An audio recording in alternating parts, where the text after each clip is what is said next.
आज की वीडियो में हम बात करेंगे कि बालिका शिक्षा हेतु भारत में क्या क्या कदम उठाए गए हैं। केंद्र सरकार द्वारा बालिका शिक्षा योजनाएं, जो योजनाएं भारत में बनाई गई है, आज हम इसके बारे में बात करेंगे। बेटी बचाओ बेटी पढ़ाओ, इसके बारे में तो सब लोग जानते ही हैं। बेटी बचाओ बेटी पढ़ाओ बालिकाओं के लिए केंद्र सरकार की एक योजना है जो पूरे देश में लागू है। इस योजना का मुख्य उद्देश्य लिंग पक्षपातपूर्ण गर्भपात जैसी सामाजिक बीमारियों से बालिकाओं को शिक्षा के क्षेत्र में आगे बढ़ाना है। इस योजना को शुरू में उन जिलों में लागू किया गया था जिनमें पुरुष बच्चों की तुलना में कम लिंगानुपात यानी कम महिला बच्चों की मान्यता दी गई थी, लेकिन बाद में इसका विस्तार देश के अन्य हिस्सों में भी किया गया। यह मुख्य रूप से सामाजिक दृष्टिकोण को बदलने में मदद करने के लिए एक शिक्षा आधारित योजना है और इसमें डायरेक्ट कैश ट्रांसफ़र शामिल नहीं है। बालिकाओं के लिए इस सामाजिक कल्याण योजना के मुख्य उद्देश्य लिंग पक्षपाती चयनात्मक गर्भपात को रोकना, बचपन में बालिकाओं के अस्तित्व और सुरक्षा को सुनिश्चित करना, बालिकाओं की उच्च शिक्षा को सुनिश्चित करना। दूसरे नंबर पर हम बात करेंगे सुकन्या समृद्धि योजना। सुकन्या समृद्धि योजना सरकार द्वारा चलाई जाने वाली विशेष बचत योजना है, जिसमें एक बालिका को प्राथमिक खाता धारक के रूप में रखा जाता है, जबकि माता पिता कानूनी अभिभावक खाते में ज्वाइंट होल्डर होते हैं। यह खाता बालिका के 10 वर्ष के होने से पहले खोला जा सकता है और खाता खोलने के बाद इनमें 15 वर्षों तक योगदान करने की आवश्यकता होती है। सुकन्या समृद्धि योजना खाते में किए गए निवेश की कुछ प्रमुख विशेषताएं और लाभ निम्नलिखित हैं।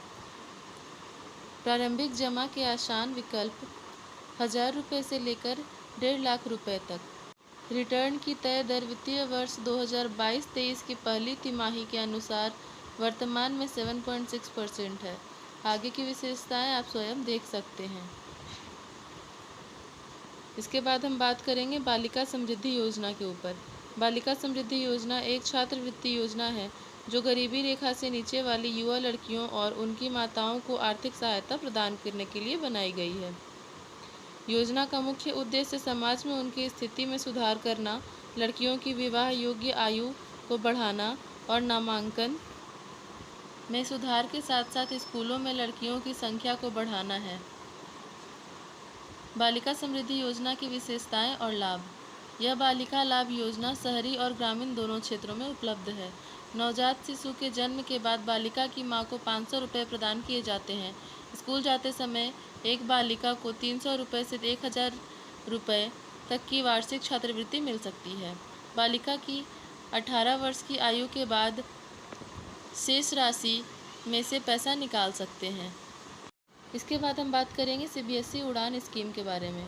लड़कियों के लिए सीबीएसई उड़ान स्कीम केंद्रीय माध्यमिक शिक्षा बोर्ड द्वारा मानव संसाधन मंत्रालय, भारत सरकार द्वारा चलाई जाती है। इस योजना का फोकस पूरे भारत में प्रतिष्ठित इंजीनियरिंग और तकनीकी कॉलेजों में लड़कियों के एडमिशन को बढ़ाना है।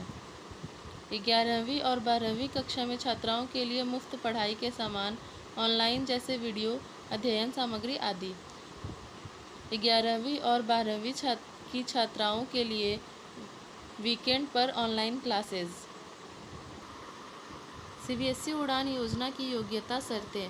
भारत में रहने वाली भारतीय छात्राएं सीबीएसई से जुड़े स्कूलों में कक्षा 11वीं और 12वीं में पढ़ने वाली छात्राओं को भौतिक विज्ञान, रसायन विज्ञान और गणित स्ट्रीम में दाखिला लेना चाहिए। विशिष्ट नियमों के तहत मेरिट आधारित चयन। माध्यमिक। इसके बाद हम बात करेंगे माध्यमिक शिक्षा के लिए लड़कियों के लिए प्रोत्साहन की राष्ट्रीय योजना। यह मुख्य रूप से भारत के पिछड़े वर्गों की लड़कियों को लाभ देने के लिए बनाई गई थी।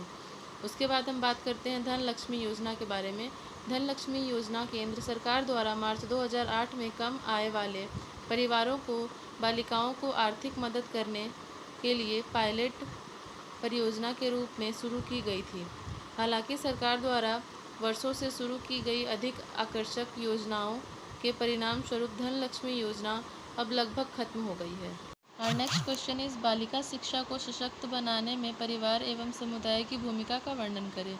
एक बालिका की शिक्षा लेने में परिवार और समुदाय बहुत अहम भूमिका निभाती है। जब एक बेटी का जन्म होता है तो परिवार में बहुत कम लोग ही खुश होते हैं ऐसे में जब वो बेटी इसी माहौल में बड़ी होगी तो उसके मन में यही नकारात्मक बातें आती हैं और वह शिक्षा ग्रहण नहीं कर पाती है। परंतु यदि वही बेटी किसी ऐसे परिवार में जन्म लेती है जहाँ उसके आने पर सभी लोग खुश हों, वो यह सोचे कि हम इसे भी अच्छी तरह शिक्षा देंगे, जीवन में आगे बढ़ने की प्रेरणा देंगे, तो उस बालिका का विकास तीव्र गति से होगा। वह यह नहीं सोचेगी कि मैं एक बेटी हूँ इसलिए मुझे शिक्षा नहीं मिली। परिवार समुदाय का एक छोटा रूप होता है। जिस प्रकार एक परिवार बालिका की शिक्षा में महत्वपूर्ण भूमिका निभाता है, उसी प्रकार समुदाय भी बालिका की शिक्षा में महत्वपूर्ण भूमिका निभाता है। इसके बारे में आप लोग यहाँ देख सकते हैं और नोट कर सकते हैं। आवर फिफ्थ क्वेश्चन इज, विद्यालय में समावेशी शिक्षा के अंतर्गत शिक्षकों की भूमिका एवं उत्तरदायित्व का संक्षिप्त में वर्णन करें। डॉक्टर राधाकृष्णन के अनुसार अध्यापक का समाज में स्थान बहुत महत्वपूर्ण होता है। यदि एक बच्चे को सही मार्गदर्शन मिल जाए तो उसे और किसी चीज़ की आवश्यकता नहीं है, वह अपने जीवन में बहुत बड़े मुकाम तक पहुंच सकता है। इसके बारे में बहुत सारी चीज़ें दी गई हैं कि हमें किस तरह से बच्चों को सपोर्ट करना चाहिए। आप यहाँ से देखकर नोट डाउन कर सकते हैं।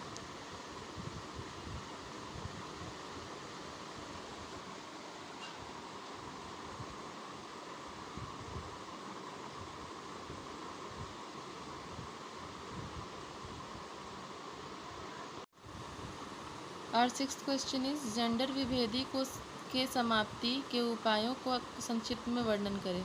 जैसा कि हमने जेंडर विभेद के बारे में जाना था, जेंडर डिस्क्रिमिनेशन, उसे हम कैसे ख़त्म कर सकते हैं। तो सबसे पहला है जागरूकता का प्रचार करना। हम किसी भी चीज़ को अगर ख़त्म करना चाहते हैं तो पहले हमें लोगों को जागरूक करना होगा, उसके बारे में समझाना होगा, बताना होगा, तभी उसका खात्मा हो सकता है।